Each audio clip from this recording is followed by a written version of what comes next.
विकट समय था, उसमें लोग समझ नहीं पा रहे थे कि कैसे इनका बारात लगेगा। उसी परिस्थिति में शादी हुआ। शादी के बाद गौना वोना का संभाल होता है। उसमें लगभग 1.5 साल तक 74 के आंदोलन के क्रम में 1.5 साल 2 साल तक लगभग वो कारावास में रहे।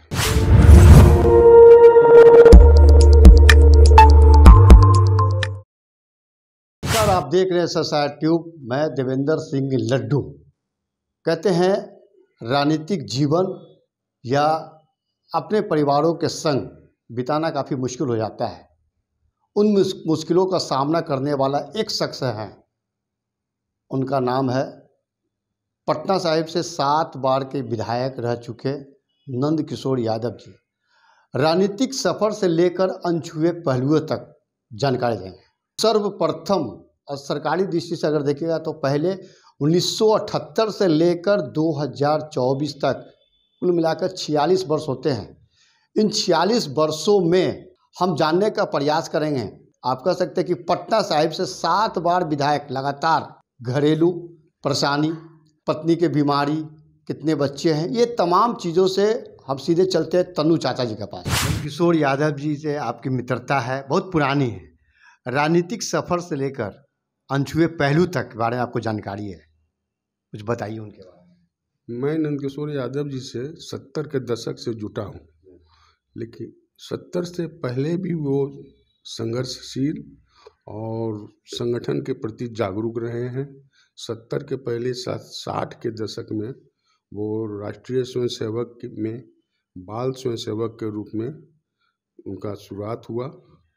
70 के दशक में अखिल भारतीय विद्यार्थी परिषद से जुड़े, जिसके अंतर्गत 74 में आदरणीय लोकनायक जयप्रकाश नारायण जी के छात्र संघर्ष आंदोलन के क्रम में कई बार जेल गए और वो पटना सिटी छात्र संघर्ष समिति के अध्यक्ष के रूप में काम करते रहे।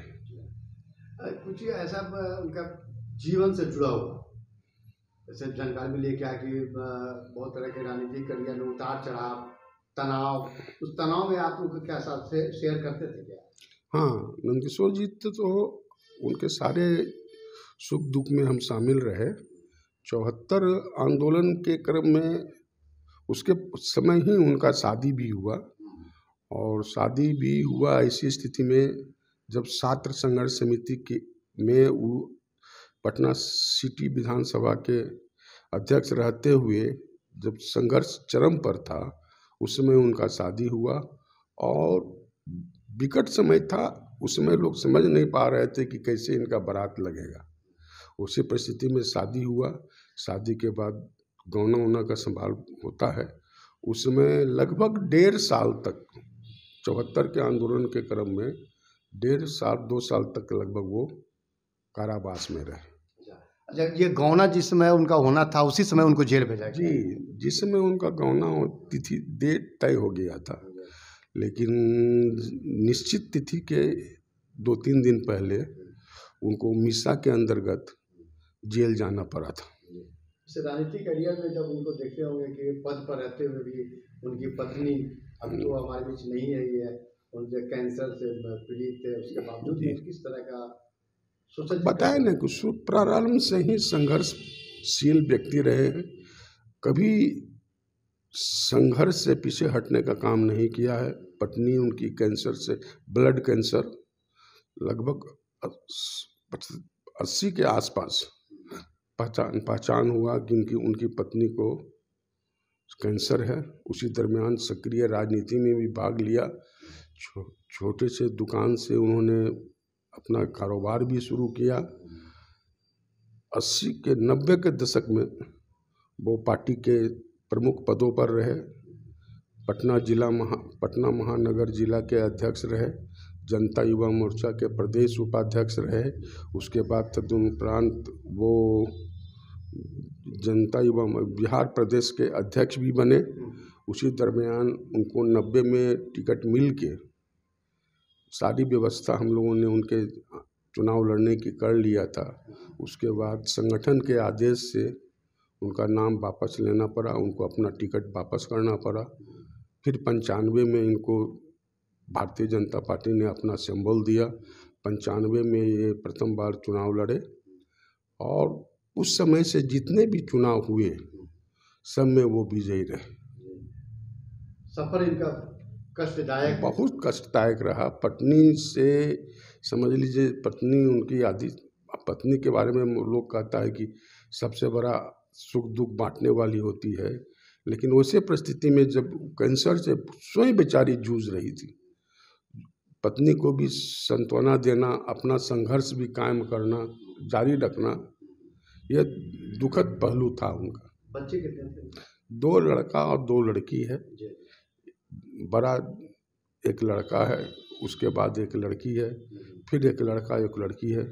बड़ी बच्ची की शादी इनकी हाजीपुर हजारीबाग में हुई है। मंझले बड़े बेटे का शादी पटना में ही हुआ है। उनके बाद छोटी बेटी की शादी खगौल में हुई और छोटे बच्चे का भी शादी पटना में ही हुआ है। बच्चों लोग का सहयोग रहता है? बच्चा लोग तो हमेशा से सहयोगी रहे हैं। जिसमें नंदकिशोर जी 74 के आंदोलन में या चुनाव के समय मैंने 80 से लेके 2000 के दशक तक उनका बड़ा बेटा उनका परिवार का सहारा बन के हमेशा मेहनत करके रोजी रोजगार का काम करता रहा। आप तो 74 से देख रहे हैं, जैसे 1978 में जब पटना नगर निगम के पहले बार पार्षद बने, आज 2024 कह सकते हैं कि 46 वर्षों में काफ़ी उतार चढ़ाव, क्योंकि अब बिहार विधानसभा के अध्यक्ष बने, क्योंकि सबसे उसको कह सकते हैं सुशोभित वो सीट है, वो जगह है। उस वक्त कैसा है ये जो पटना नगर निगम के सबसे पहले पार्षद बने, तो जिस क्षेत्र में ये रहते थे उस समय उस क्षेत्र के पार्षद अपने ही संगठन के लोग थे, इसलिए वो वहाँ से उनके प्रतिद्वंदी नहीं बन के ऑप्शन से ये वार्ड काउंसिलर बने। फिर बाद में जाके डिप्टी मेयर बने और उसके बाद फिर आगे बढ़ते चले गए विधानसभा अध्यक्ष तक। विधान समय तक उनका सफर अभी तक जारी है। बधाई दी है? बधाई दे दिया मैंने, और मैं संभवतः हो सकता है जाऊं शपथ ग्रहण समारोह में, ये अपने आँखों से देखने के लिए अच्छा लग रहा है। बहुत अच्छा लग रहा है। मित्र हैं, आज से 74 से हमारे मित्र हैं और मैं उनके साथ हर संघर्ष में उनका साथ दिया हूँ। मैं उनका हर चुनाव में इलेक्शन एजेंट, जिसको निर्वाचन अभिकर्ता कहा जाता है, के रूप में उनका साथ देता रहा। आगे भी देते रहना। हमारी इच्छा है कि भगवान की अगर चाहे तो मैं उनके निर्वाचन अभिकर्ता के रूप में आगे भी काम करता रहूं। रंजीत कुमार सिन्हा जी और तन्नू चाचा जी, और विस्तार रूप से राजनीतिक जीवन हो, उनकी शादी के समय, गौना के समय जेल जाना पड़ा था, तो कह सकते हैं कि एक संघर्षशील, जुझारू और अभी भी कार्य करने की क्षमता है उनमें। SSR 2 आप देखते रहिए, लाइक कीजिए। जय हिंद।